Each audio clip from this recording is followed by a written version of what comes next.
내 사랑하는 그 이름 예수, 복된 예수, 내 귀에 음악 같도다. 예수, 복된 예수, 아귀하다 그의 이름. 갈보리 산의 어린 양 귀한 생명 버리셨네.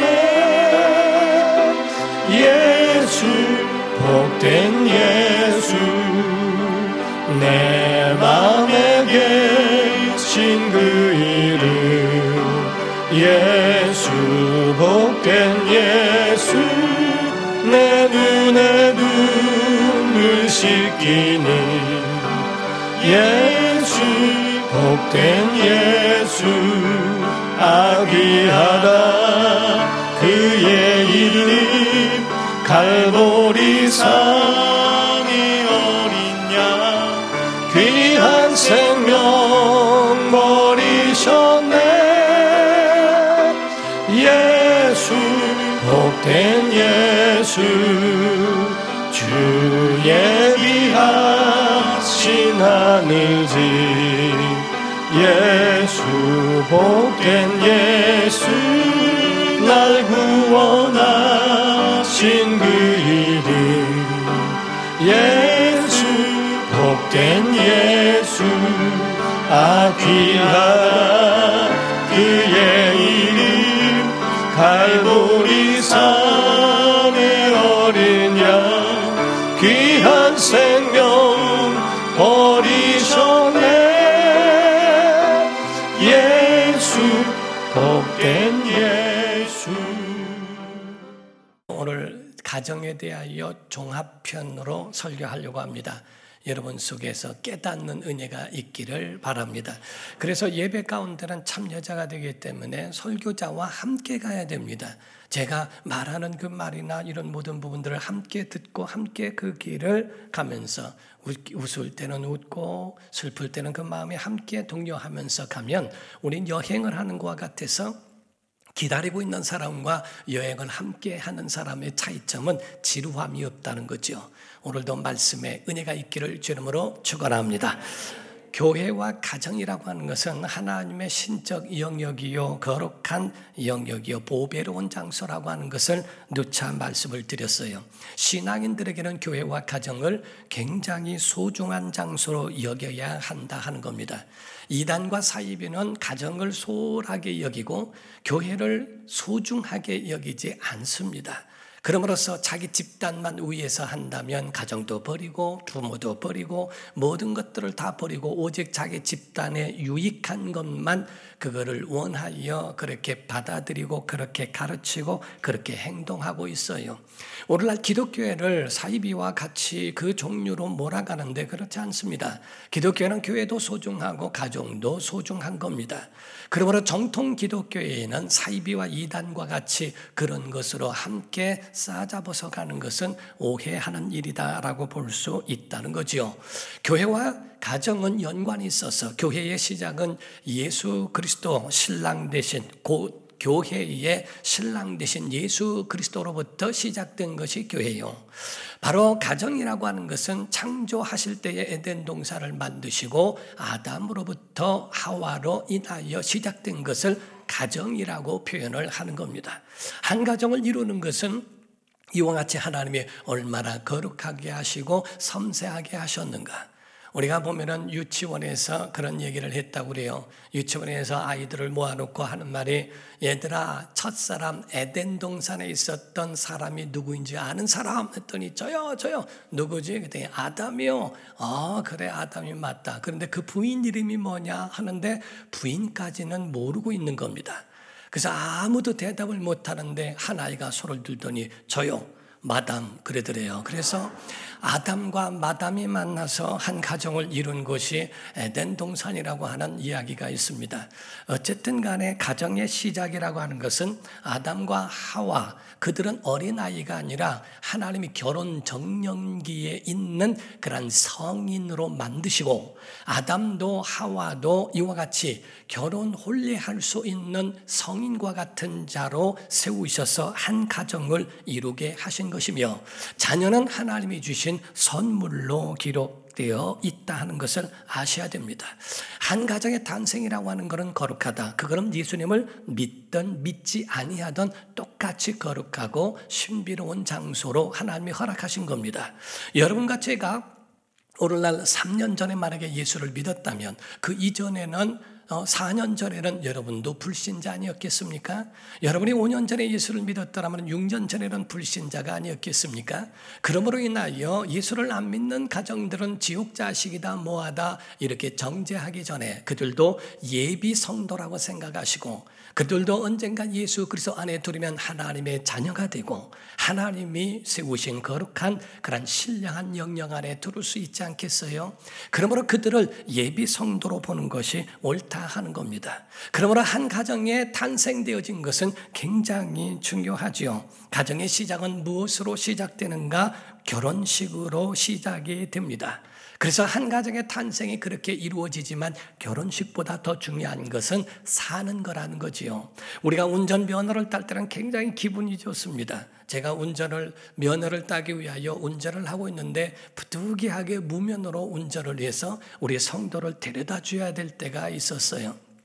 그래서 가고 있는데 불사 그 앞에 검문소가 있는 거 아닙니까? 검문소가 있는데 경례를 붙이고 면허증을 검사하는데, 야, 큰일 났다. 이거 어떻게 하면 좋을까? 우리 안 식구는 옆에서 놀래서 방언 기도를 하고, 주여 어떻게 하면 좋습니까? 막 난리가 났는데 저도 뭐 어떻게 할 방법이 없어요. 만나자마자 딱 경찰을 보고 하는 말이, 이 교회 차인데 우리 성도를 데려다 준다 그랬더니 그냥 가시라고. 하나님의 은혜였어요. 그래서 너무 그냥 거기서 아주 뛰는 가슴을 가지고, 근데 갔다 오는데 또 있는 거 아닙니까? 또 있는데 보니까 다행스럽게도 아까 그분이었어요. 그래서 그분을 만나자마자 지금 갔다 오는 거라 했더니 가라고 그래요.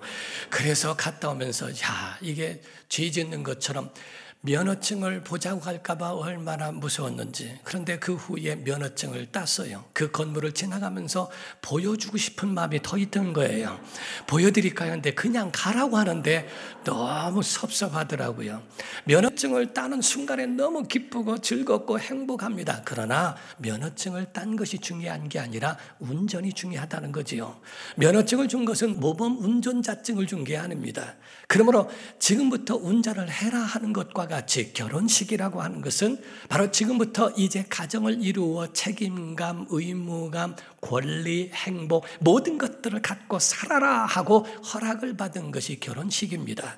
그러므로 결혼식과 동시에 이제 살아가야 하는 삶이 있는데, 대부분의 많은 사람들은 권리만 생각하지 의무를 저버리고 있는 것이 너무나 많죠. 결혼식 할 때 서약을 다 합니다.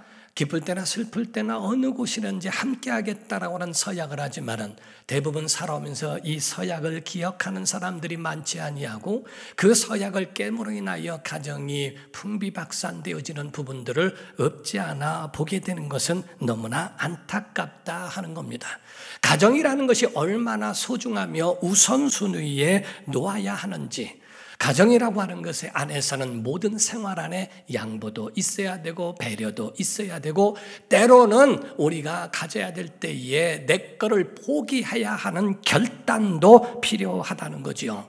솔제니친이라는 사람은 말하기를 공산주의의 패망은 다른 곳에 있는 것이 아니라 가정을 소홀히 하고 가정을 파괴한 곳에 있다라고 이야기합니다.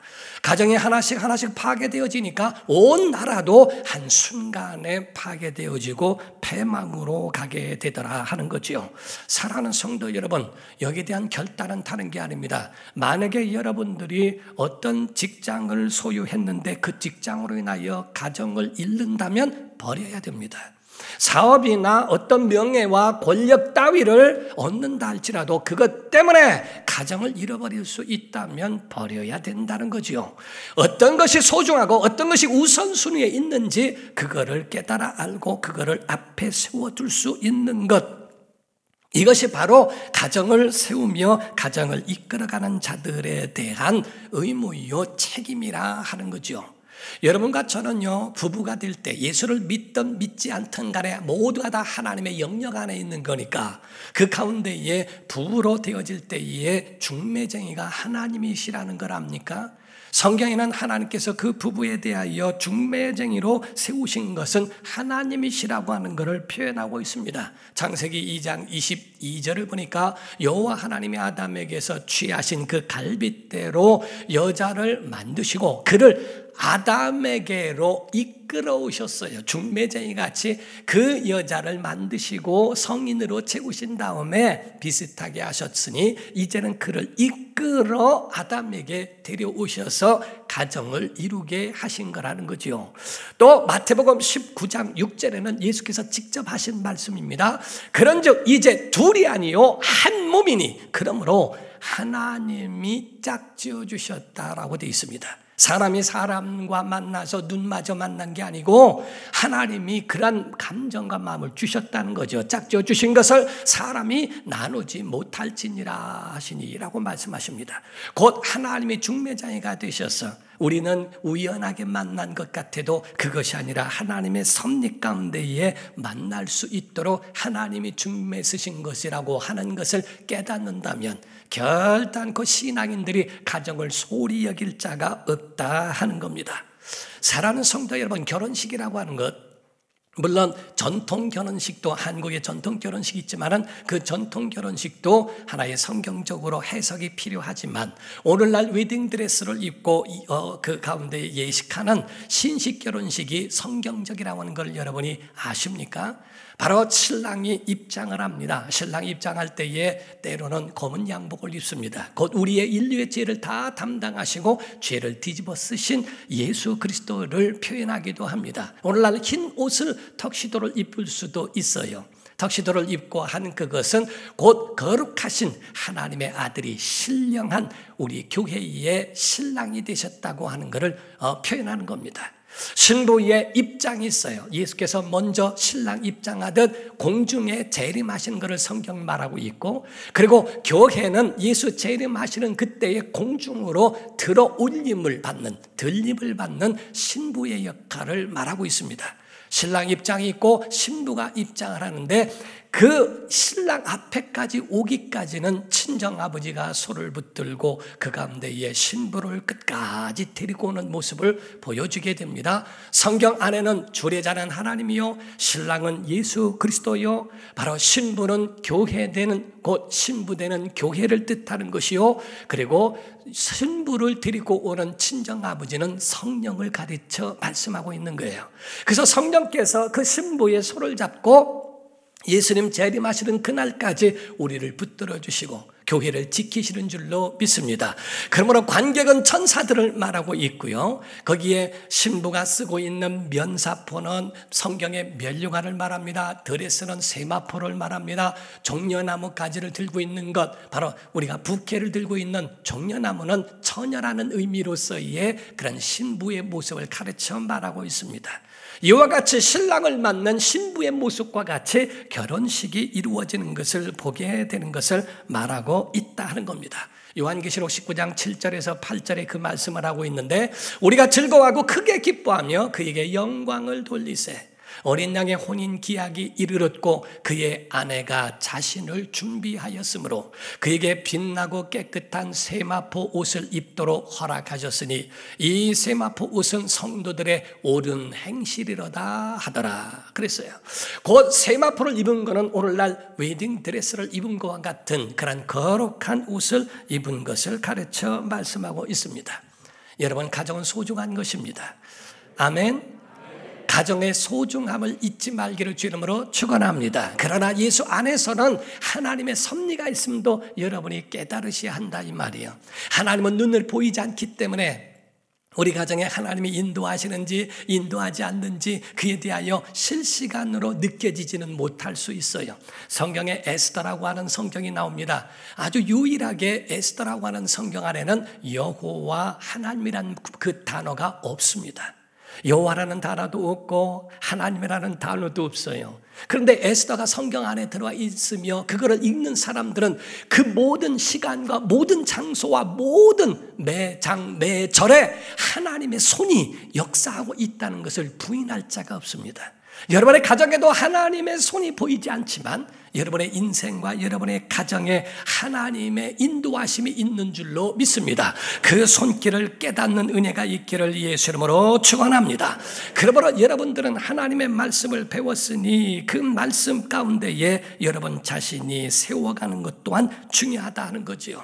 여러분은 성경을 배워야 합니다. 하나님의 인도하심을 여러분이 깨달아 아셔야 한다는 거지요. 가정의 불행은 다른 게 아니라 하나님이 빠질 때부터 시작하는 거예요. 행복은 하나님의 손길을 깨닫는 데부터 시작하는 것을 가르쳐 말하고 있는 겁니다.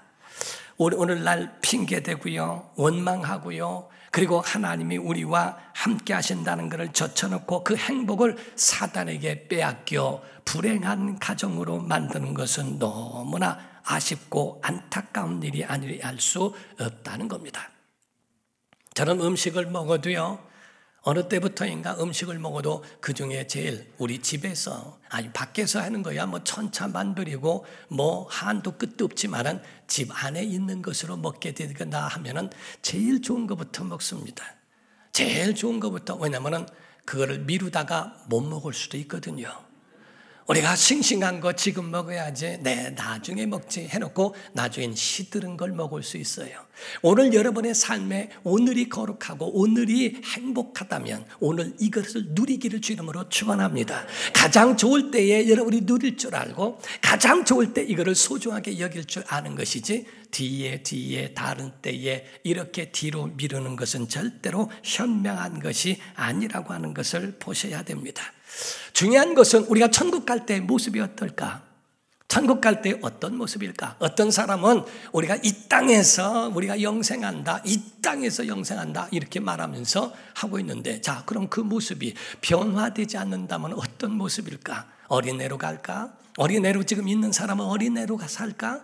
아니면 노인 양반들은 더 늙어지고 머리가 백발이 돼서 이 다 빠진 모습으로 천국에 갈까?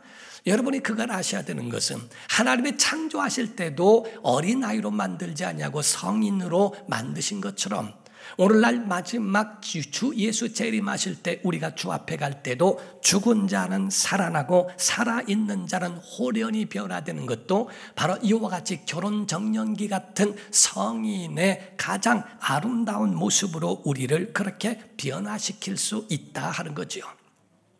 아멘. 우린 그와 같은 그 나라를 사모하는 것과 같습니다. 자, 다시 정리합니다. 가정이라고 하는 것은 에덴 동산에서 시작을 했는데 곧 하나님이 짝지어 주신 그 사람을 만나면서부터 시작하는 것이 가정입니다. 한 가정을 이루기 위하여서는 여러분들이 어떻게 가정을 이룰까? 여러분의 목적이 뭡니까? 가정에 결혼하는 이유가 뭡니까? 출세하려고? 편안하게 살려고? 아니면 부자가 되려고? 그것이 아니라 가정을 하나를 이룰 수 있다고 하는 것은 서로가 위로하고 격려하고 그 모든 일에 함께 하기를 원하는 거거든요. 그러므로 여러분 자신들이 이와 같이 서약한 대로 함께 있어줘야 하는 그러한 부분도 우리에게 남아있다 이 말이에요. 여러분, 자기 자녀들이 자랍니다. 성장합니다. 그래서 그 자녀들을 보는 기쁨으로 살아왔습니다. 그런데 어느 순간에 자라더니 자기가 좋아하는 여자라, 자기가 좋아하는 남자라 하고 데려와서 결혼하겠다고 하니까 거기에 대하여 내가 아무리 잘 키워도 자식 키워봐야 소용이 없다고 섭섭해할 필요가 없습니다. 자녀들이 한순간에 사랑을 느끼기 시작하니까 온통 마음이 그쪽으로 가면서 잃을까 봐 두려워 하고 있는 반면에 부모에게는 소홀한 것에 대하여 섭섭함 때문에 그렇긴 하지만 그것을 자녀들은 부모에게 대하는 것을 소홀히 대하지 말아야 하고 부모는 자녀들이 그와 같이 짝을 찾아 한 가정을 이루는 것을 복으로 여기셔야 한다 이 말이에요. 그래서 그들을 축복하고 그들에 대하여 건강한 가정이 무엇인가에 대하여 그들에게 보여주고 지도해 주는 것이 옳지, 그 아이들을 저주하거나 그 아이들에 대하여 그거를 섭섭하고 서운하게 여길 필요가 없다는 것을 말합니다. 천국을 왜 가고 싶을까? 천국에는, 자, 아멘 합시다. 천국엔 사랑이 충만합니다. 기쁨이 충만합니다. 성령 충만합니다. 은혜가 충만한 줄로 믿습니다. 만약에 그런 것이 아니라면 우리가 왜 그 나라를 동경하며 그 나라를 사모하겠어요? 그 영원한 하나님의 나라는 사랑도 기쁨도 은혜도 행복도 충만하다고 여기는 것처럼, 하나님은 가정이 하늘의 그 복과 은혜를, 행복을 가장 누릴 수 있는 그러한 가정으로 보여주기를 원하신다는 겁니다. 그래서 자녀들이 말할 때 엄마, 아빠, 천국에 대하여 믿는데 천국은 어떤 곳이야? 라고 물을 때 우리 가정 같은 곳이야. 우리 집 같은 곳이야. 우리 집보다 더 어마어마한 사랑이 있어, 은혜가 있어, 기쁨이 있어, 행복이 있어라고 말해줄 수 있어야지. 자기 아들을 두고 이 왼수 덩어리 이거 어떻게 하면 좋을까? 왼수라고 그러고 내가 너 때문에 못 살겠다고 그러고 가정이나 이런 것을 그렇게 행복의 가정으로 보여줄 수 없다면 이같이 불행한 일이 어디 있는가? 가정은 하늘에 있는 행복의 장소를 보여주는 것이요, 그 행복을 연습하는 것이 가정이라고 말하는 겁니다. 세상에 험하고 세상에 힘들게 사는 사람들이 많아서 상처가 될까 봐, 그래서 거기에 대하여 이러한 행복과 사랑을 표현하지는 못할지라도 여러분의 자녀들의 고백 가운데 이런 고백이 나와야 한다 하는 겁니다. 자, 오늘 성경 안에는요, 하나님의 주례사, 선포되어지는 주례사의 말씀이 구절이 있습니다. 24절을 보게 되면요, 이러므로 남자가 부모를 떠나, 첫 번째 남자가 부모를 떠나, 두 번째 그의 아내와 연합해서, 세 번째 둘이 한 몸을 이룰지로다 라고 이렇게 말씀하고 있다는 거죠. 세 가지, 부모를 떠난다, 두 번째로 연합한다, 세 번째 한 몸이다 라는 말씀을 합니다. 먼저 여러분이 배워야 될 것은 2장 18절의 말씀을 하기를, 여호와 하나님이 이르시되 사람이 혼자 사는 것이 좋지 아니하다. 내가 그를 위하여 돕는 배필을 지으리라 하시니라. 이 돕는 배필은 한 사람만이 아닙니다. 여인만이 아니라 남편도 아내의 돕는 배필이요, 남편도 아내의 돕는 배필인 것처럼 아내도 남편의 돕는 배필로 같이 서로의 공존하고 있다는 것을 말하고 있죠. 여러분, 세상에 있는 모든 것들은 배워야 됩니다. 가정에 있는 그것 고장나서 못 쓰는 가전제품도 있기도 하지만은, 그러나 사용 설명서를 몰라서 못 쓰는 운동기구도 굉장히 많습니다. 핸드폰이나 뭐 이런 것들도 기능이 너무너무 무궁무진한데도 몰라서 못 사용하는 사람들이 너무나 많습니다.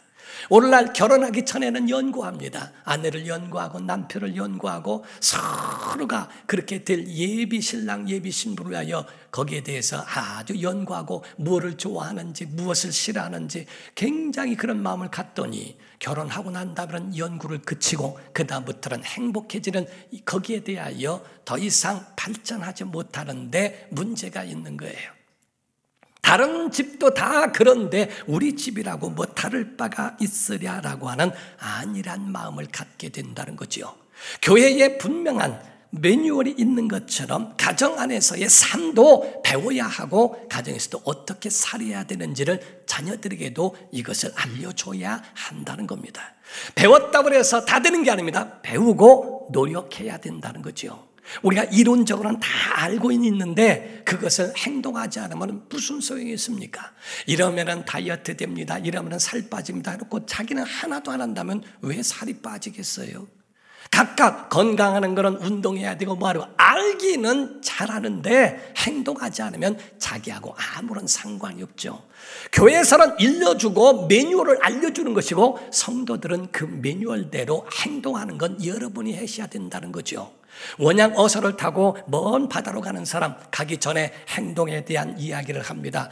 풍랑을 만났을 땐 어떻게 해야 되고, 누구에게 알려야 되고, 어떻게 하고, 이럴 땐 이렇게 저럴 땐 저렇게, 이 모든 위기 대처 상황들이나 요령들을 다 배우고 숙지하게 합니다. 그건 이론만 가지고 있지 원양어선을 타고 먼 바다에 갔을 때 알고 있다고 풍랑이 없습니까?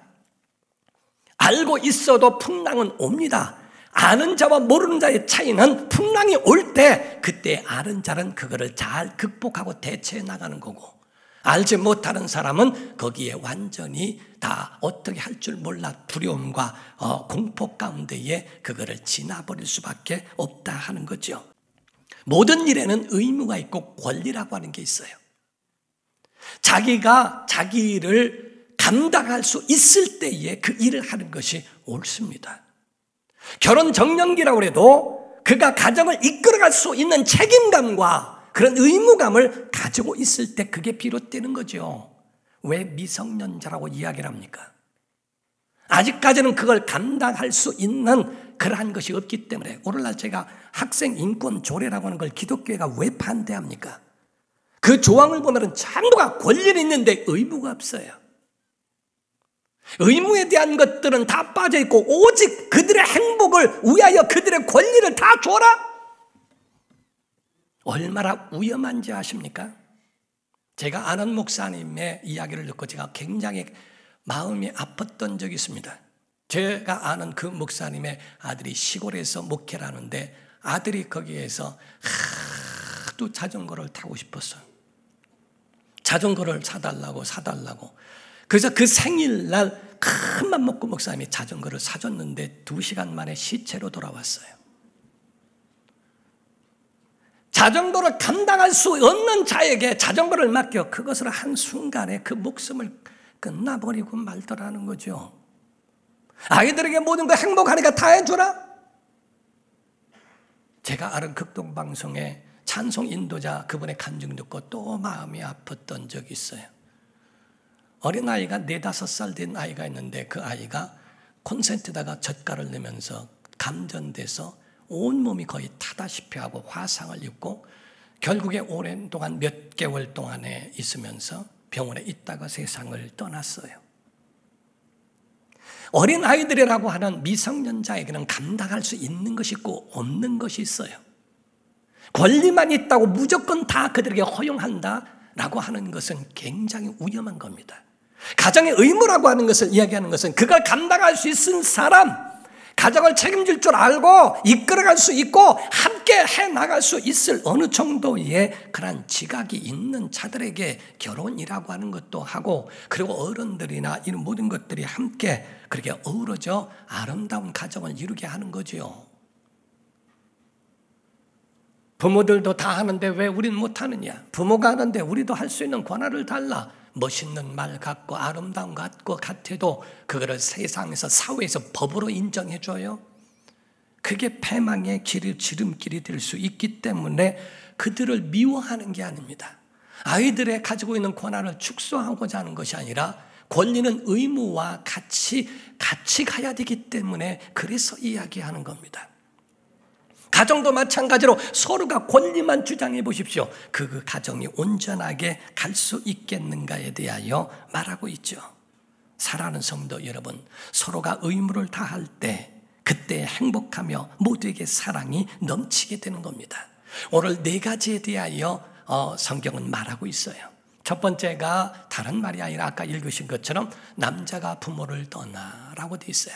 그것은 대가족 제도를 부인하는 말이 아닙니다. 결혼하면 아버지 어머니를 떠나면 되는구나, 우리끼리 좋아하면 되는구나, 이 얘기가 아닙니다. 부모를 떠나라는 말은 의존적인 자가 이제 능동적으로 가정을 책임져야 할 자로 변화시켜야 된다는 얘기예요. 아내에게 남편의 자리가 있고 남편에게 아내의 자리가 필요하다는 거죠. 부모는 자녀에게 주는 것이 한계가 있어요. 자녀가 부모에게 하는 것도 한계가 있어요. 부부가 해야 할 수 있는 그러한 자리도 필요하다는 거죠. 의존적인 삶에서 바로 책임감을 가지고 능동적인 삶으로 전환되어지는 그것을 가르쳐 부모를 떠난다고 표현하고 있는 겁니다. 두 번째가 연합이라고 되어 있어요. 연합이라고 하는 거는요, 다른 게 아니라 연합하기 위해서 하나가 되기 위해서는 접착제라는 게 필요하죠.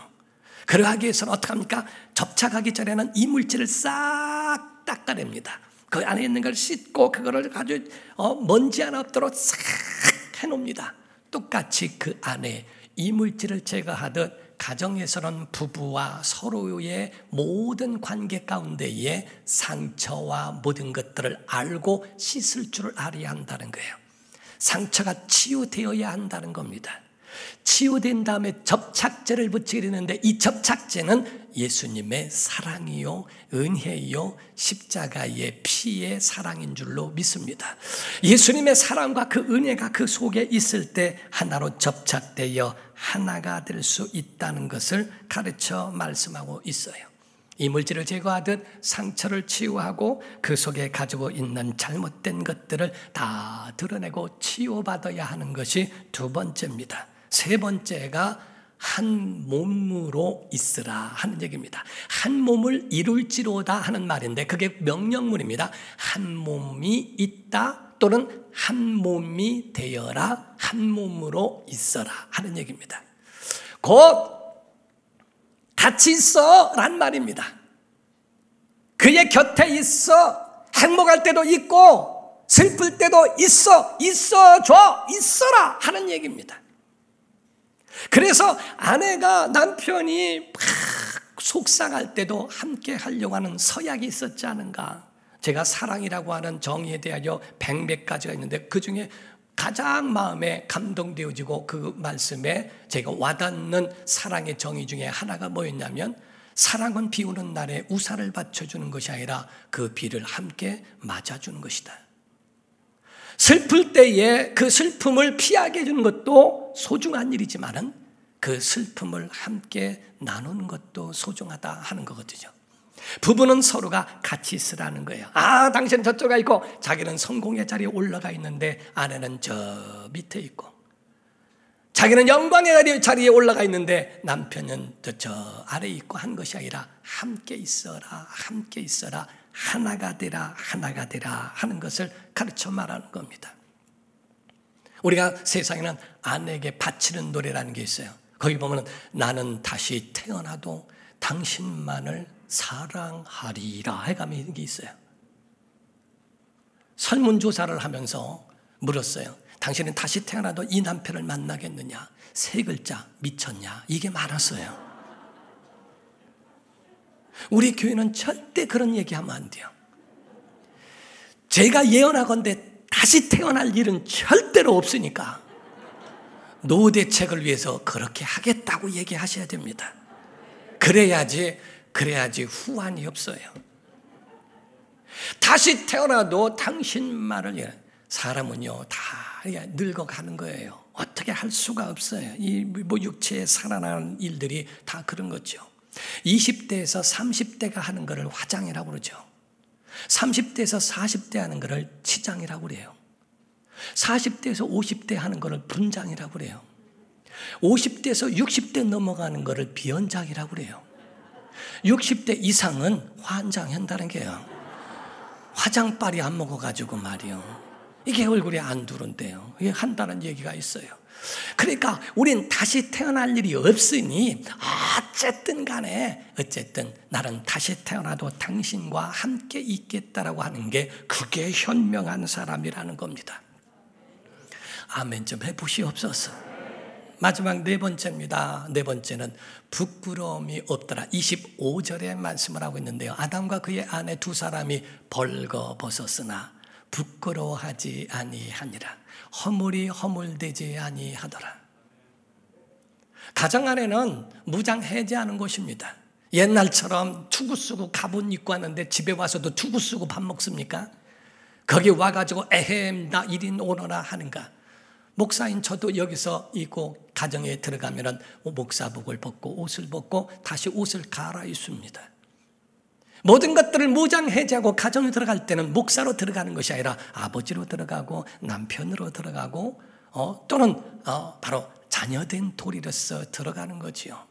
오늘날 얼마나 기고만장하고 얼마나 교만하고 얼마나 가정의 삶이라는 것은 배우지 못해서 가정을 아내는 자기의 또 다른 얼굴과 같거든요.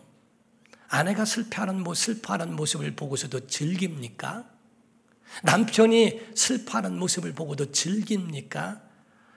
그게 다른 자기의 모습인데도 그거를 괴로워하지 못한다고 하는 것은 한 가정에 가지고 있는 의무를 잘못하고 있는 것과 같다는 겁니다. 사랑하는 성도 여러분, 신비한 영역으로 세워진 가정이라고 하는 것을 절대로 소홀히 생각하지 말라는 겁니다.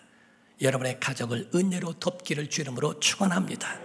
부끄러움을 덮는 가정 되기를 주 이름으로 축원합니다. 가정 안에 다 내놓고 다 말할 수 있고 다 그게 치유될 수 있어야 밖에 나가도 그 가운데서 전혀 부끄러움이 없는 삶을 살 수 있는데, 가정에서 치유가 안 되니까 밖에서 부끄러운 짓 하는 거예요. 가정 안에 행복이 충만한데 왜 바깥에서 타락한 행복을 갖습니까? 하나님이 그 가운데에 우리에게 주신 은혜가 충만한 걸 누릴 수만 있다면, 오늘날 신앙생활도 바람난 신앙생활이 굉장히 많습니다. 가정으로 행복하지 않냐고 가정으로 만족하지 못하는 엉뚱한 사람들, 우리의 신앙생활도 마찬가지로 예수 그리스도 안에서의 참다운 믿음을 가지고 있는가? 서로를 존중할 줄 알고, 서로를 채워줄 줄 알고, 서로에게 서로를 덮어줄 줄 아는, 천국을 보여줄 줄 아는 가정. 만약에 여러분들이 자녀들에게 야야 결혼하지 마라, 결혼이라는 것은 지옥이다 라고 말한다면 여러분의 가정은 실패하고 있는 겁니다. 야야 가정이라는 것이 얼마나 거룩하고 행복하며 신비한 영역인 줄 아니? 천국을 보여줄 수 있는 곳이야. 너 결혼한다면 이런 가정이 되라 라고 말한다면 여러분 잘 되고 있는 거죠. 저는 그전에요 정말, 저도 그냥 남자니까 저는 열정을 다하고 옷이 다 젖을 정도로, 땀을 흘릴 정도로 설교도 하고 막 합니다. 근데 저는 생각할 때 그 당시에는요, 우리 안 식구가 애들 키우고 이렇게 하면요 노는 줄 알았어요. 들어와서 애나 보면서 놀고 뭐 하는 거냐고 이렇게 얘기하고 얼마나 후회했는지 몰라요. 여자들의 행하는 그 모든 보이지 않는 일들이 파출부를 그 일을 똑같이 하게 한다면 최소 200에서 300, 400만 원을 줘야 한다는 겁니다. 그거를 공짜로 하고 있는 건데 노는 줄을 알고 있어요. 자녀를 키우는 것이 얼마나 스트레스와 자기 시간과 자기의 때가 없으며 그 모든 것이 다 매달려 있으면서 하고 있는데 그것이 노는 줄을 알고 있었어요. 그래서 그 후에 제가 이런 세미나나 또 이런 부분들을 설교를 듣고 하면서 제 마음을 그거를 고치기 시작하고 그거를 돌리기 시작한 겁니다. 모르니까. 표시나지 않는 일들을 아내들은 굉장히 많이 하고 있고요. 표시나지만은 정말 힘든 일을 가정을 위하여 그 모든 일을 다 힘을 다하여 봉사하고 있는 사람들이 남편의 일이더라 하는 겁니다. 마지막 말씀을 드립니다. 존경과 허물은 같다는, 무게가 같다는 걸 여러분 아십시오. 존경을 받고 있으면 허물이 보이지 않습니다. 허물이 보인다는 것은 존경심이 떨어진 거예요. 저는 자기 남편을 향하여 부를 때에 인간이라고 부른 사람도 봤습니다. 자기 남편을 이 인간이라고 표현을 하더라고요. 성이 이시고 이름은 인간이요. 존경이 떨어졌다는 거죠. 존경이 떨어지니까 허물이 앞에 있습니다. 그런데 존경이 앞에 있으면요, 그러면 허물이 보이지 않습니다. 천국은 정말 영원한 하나님의 은혜가 있는 곳인 것처럼 여러분의 가정을 하나님이 함께 하시는 천국으로 만들기를 주 이름으로 축원합니다. 기도하겠습니다. 다 같이 이 시간에 통성으로 기도할 때 하나님 우리에게 은혜를 주소서. 정말 서로를 존중하고 채워주고 덮어주는 가정이 되도록 우리 가정 천국을 보여주는 가정이 되게 도와달라고 우리 간절한 마음으로 다 같이 통성으로 기도합니다. 뜻을 생각하며 3절까지 합니다.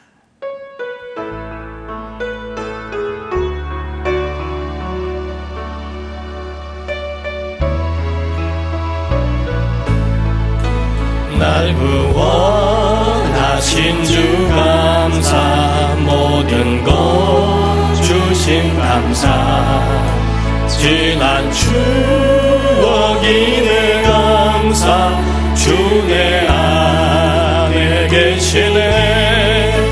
향기로운 봄철에 감사, 외로운 가을날 감사, 사라진 눈물도 감사, 나의 영혼 평안에 응답하신 기도 감사, 거절하신 것 감사, 내 전하로 주신 감사, 모든 것 채우시네. 아픔과 기쁨도 감사, 절망 중 위로 감사, 증량 못하는 예 감사, 크신 사랑 감사해. 길가에 장미꽃 감사, 장미꽃 가시 감사, 따스한 사랑의 가정 일용할 양식 감사, 기쁨과 슬픔도 감사, 하늘 평안을 감사, 내일의 희망을 감사, 영원토록 감사해. 하나님께 영광의 박수하겠습니다. 옆에 사람에게 목례로 인사하십시오. 사랑합니다. 축복합니다.